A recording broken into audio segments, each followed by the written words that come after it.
বাংলাদেশের প্রত্যন্ত অঞ্চলের লোক অপচিকিৎসার শিকার। গ্রাম অঞ্চলের লোক তারা কিছু জানে না, বুঝে না, শুনে না। অনেক কবিরাজ সেজে, অনেক আরএমপি সেজে, অনেকে রুগীদের বাড়িতে গিয়ে বড় বড় ধরনের গপ্প করে, বড় ধরনের লেকচার ছাড়ে। লেকচার ছেড়ে বলে ওই টিএইচি কী করবে, মেডিকেল অফিসার কী করবে, সিভিল সার্জন কী করবে, আমি তো তার থেকে ভালো চিকিৎসা দিতে পারি। আমি এই জিনিসটা স্বপ্নে পেয়েছি, আমি এই জিনিসটা সাধনা করে পেয়েছি, আমার এই চিকিৎসায় কত লোক ভালো হয়েছে। আপনারা একটু খোঁজ খবর নিয়ে দেখেন, অমুকে ভালো হয়েছে, অমুকে ভালো হয়েছে, অমুক চেয়ারম্যান ভালো হয়েছে, অমুক মেম্বার ভালো হয়েছে। এই রকমের বিভ্রান্তিতে ফেলে আপনার কাছ থেকে টাকা নিবে। আর কিছু কিছু গ্রাম অঞ্চলে এখন ইদানিং কিছু দেখতে পাচ্ছি, কিছু কিছু আহ, আহ, কোয়াক আছে। এই কোয়াক ডাক্তাররাও, হাতুড়ি ডাক্তাররাও তারা রুগীর থেকে বিভিন্ন রকমের প্রতারণার মাধ্যমে রুগীর দেখা যাচ্ছে সিবিসি টোটাল কাউন্ট কত থাকবে এটা বোঝে না, ব্লাডের হিমোগ্লোবিন কত থাকবে এটা তার বোঝার কথা না, বোঝে না। হ্যাঁ, তারপর থাইরয়েড স্টিমুলেটিং হরমোন কত থাকবে এটা তো তার বোঝার কথা না। এই টিসি ডিসি এটা কত থাকবে, লিম্ফোসাইট কত থাকবে, ইসোনোফিল কত থাকবে, একটা রক্তে ব্যাসোফিল থাকবে কি থাকবে না এগুলো তার বোঝার কথা না। কিন্তু একটা রক্তের ওই কমপ্লিট ব্লাড কাউন্ট টেস্টটা দেওয়ার পরেই রুগীর রিপোর্ট দেখা যাচ্ছে যে হোয়াইট ব্লাড সেল দেখা যাচ্ছে যে 6,700, 7,600। এই 7,600 এই রুগীকে দেখা যায় যে একটা ভুল ধারণা দিয়ে বলতেছেন আপনার ব্লাডে ইনফেকশন হয়ে গেছে। ওই রুগীর গার্ডিয়ানে তো কান্নাকাটি করে, আমার সন্তান তো হয়তো আর বাঁচবে না, ইনফেকশন হয়ে গেছে, তাকে এই রকমের ভয় দেখানো হয়েছে। এই রকমের ভয় কিন্তু প্রত্যন্ত অঞ্চলে দেখায়। তো এই ব্যাপারে কিছু আলাপ আলোচনা করব। আসসালামু আলাইকুম রহমতুল্লাহি ওবরাকাতুহু। আমি ডাক্তার মীর শহীদুল ইসলাম। আমার চেম্বার শুভেচ্ছা 255, ঐতিহ্যবাহী শেখঘাট, সিলেট। জি, গুগলে সার্চ দিলে, ডাক্তার মীর শহীদুল ইসলাম লিখে সার্চ দিলে আমার সম্পর্কে আপনি যাবতীয় তথ্য পেয়ে যাবেন। জি দর্শক শ্রোতা, আপনাদেরকে আলোচনা করে শোনাবো অপচিকিৎসার শিকার মানুষ কিভাবে হচ্ছে। আমি আমার চেম্বারে এ পর্যন্ত অনেক অপচিকিৎসা রুগী পেয়েছি।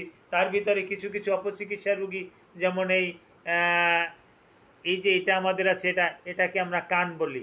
হ্যাঁ, এই দুপাশে দুটো কান আছে। এই কানের ভিতরে একটা পর্দা থাকে যেটাকে আমরা টিম্পানিক মেমব্রেন বলি। এই টিম্পানিক মেমব্রেন ছিন্ন হয়ে যেতে পারে, এখান থেকে পুজ আসতে পারে। হ্যাঁ, চিকিৎসা বিজ্ঞানের ভাষায় এটাকে আমরা ওয়াটাইটিস মিডিয়া বলি। এই ওয়াটাইটিস মিডিয়াতে আমি দেখেছি গলায় তাবিজ দিয়ে দিয়েছে, যেই তাবিজে ভালো হয়ে যাবে। যারে কানের পর্দা পচে পচে গিয়েছে, পরবর্তীতে আমার কাছে আসছে, আমি বলতেছি এখন আমারও কিছু করার নাই, এখন আপনি ইএনটি স্পেশালিস্টের কাছে যাবেন, নাক কান গলা বিশেষজ্ঞ ডাক্তারের কাছে যাবেন। তা তো আর আমি ছাড় চিনি না। যে ঠিক আছে, তাহলে আমি সহযোগিতা করি। সহযোগিতা করে একজন ইএনটি স্পেশালিস্টের কাছে পাঠিয়ে দিই, সে চিকিৎসা করে তারপর আসে ভালো হয়। হাজার হাজার টাকা খরচ করে এই রকম একটু ভুলের জন্য। এই কদিন আগে এরকম একটা আছে, হ্যাঁ, এই টনসিলাইটিস, টনসিল ফুলে গেছে, ব্যথা হয়েছে, তাকে পানি পরা দিছে, তাকে ওই গলায় একটা মাদুলি দিয়ে দিছে। টনসিল আরও বড় হয়ে গেছে, অসহায় অবস্থায় আমার কাছে আসছে। তাকেও আমি ওই ইএনটি স্পেশালিস্টের কাছে পাঠিয়ে দিয়েছি। কিন্তু আপনারা একজন কোয়াক হয়ে, একজন হাতুড়ি ডাক্তার হয়ে, আপনি কেন আপনার থানা হেলথ কমপ্লেক্সের একজন মেডিকেল অফিসারের কাছে পাঠাচ্ছেন না? আপনি কেন আজে বাজে ওষুধ কেন লিখে দিচ্ছেন? এটা আপনি কোন নিয়মে পেয়েছেন? আর আমাদের 64 ডিস্ট্রিক্টের রুগী সবাই আমার মা বোন, সবাই আমার ভাই, সবাই আমার দিনী ভাই। সুতরাং সবাই আমরা একই দেশের লোক। সুতরাং এক ভাই আর এক ভাইয়ের সাথে, আমি ভাই হয়ে বোনের সাথে প্রতারণা কেন করব? আমি যেটুকু জানি ততটুকু আমি সেবা তাকে দিয়ে দেব, যাতে উপকার হয়। আমি জানি না, আমি জানি না নেপ্রনের সেরাম ক্রিটিনিন দেখা গেছে 4.5, তো একটু বেশি পাওয়া গেছে। তো এটা রিস্ক আমি কেন নেব? দেশে তো নেফ্রোলজিস্ট আছে, সেখানে আমি পাঠিয়ে দিতে পারি। এরকমের একটা রুগীর স্ক্রুটামে সমস্যা, টেস্টিসের সমস্যা, তাকে তো আমি একজন ইউরোলজিস্টের কাছে পাঠিয়ে দিতে পারি।